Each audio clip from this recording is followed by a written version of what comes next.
Look at this.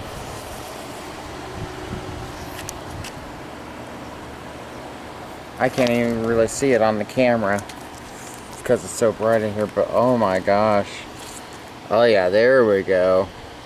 Yep, I think it was time to replace this serpentine belt. I'm working on the pickup. I've got the top of the radiator shroud taken off, and now I had the oh so fun chore of trying to figure out how to get this water pump off and replacing the crazy thing. So this should be fun.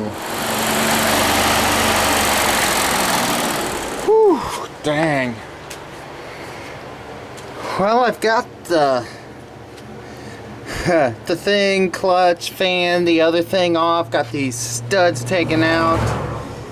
However, I wish to ask the automotive repair people on YouTube one thing. Why the hell did GM decide to put one of the bolts holding on the water pump right behind the master fuel lines coming from the gas tank? You can't hardly get in there. I've got it loosened thanks to a wobble and an extension, but you just barely can get in there, and I actually have to stick it back in there because I didn't have it all the way out like I think I did. And I've taken out the support bolts for the fuel lines. However, that gives me very little extra slack. So certainly there is another way they could have routed them, like, you know, maybe even, I don't know, behind the water pump or something. Oh well. I'm sure they had a reason for it, and I would love for somebody to say the reason, because I just really would like to know. Okay, that's all on the water pump replacement. Oh, and it should be noted, I continue to be amazed by the uselessness of Chilton books. That's all for now. And there's the old water pump. Go ahead, set that up. And then here's the new one. Whew. Hopefully this fixes the problem, because while this hasn't been as bad as I thought. Turn that fan off so I can talk. This has not been a fun job, but now you can kind of see a little easier where those fuel, well, I don't want, not really fuel rails, are right there in front of the bolts. Give you a real good look around there. Hopefully these little snippets, rather limited snippets, will help somebody else in the future.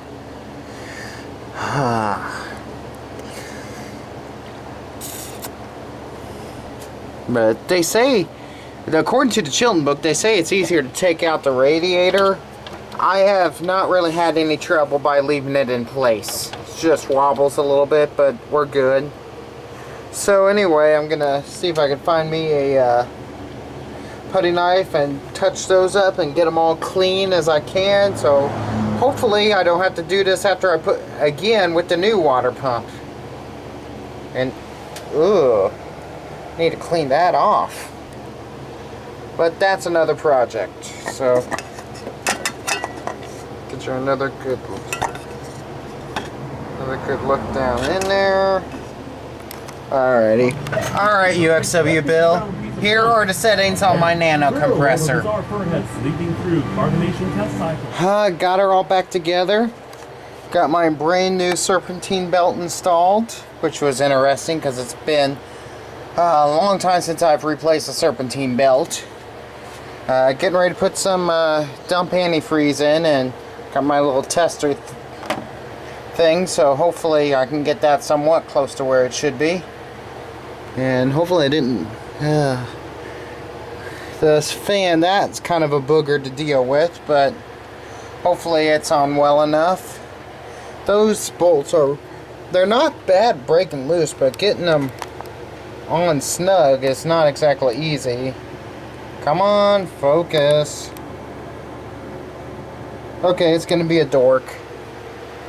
So anyway, let's see what happens. Well, she's done. I just went to the auto parts store and got my cord charge back on the whatchamacallit, on the water pump. So that's a whopping $4 and change I should be getting back on my debit card. Woohoo! No, actually, I'm all but broke right now, so any little bit of cash is going to be really good. Let's put it this way. Beforehand, you would be able to see it dripping right now.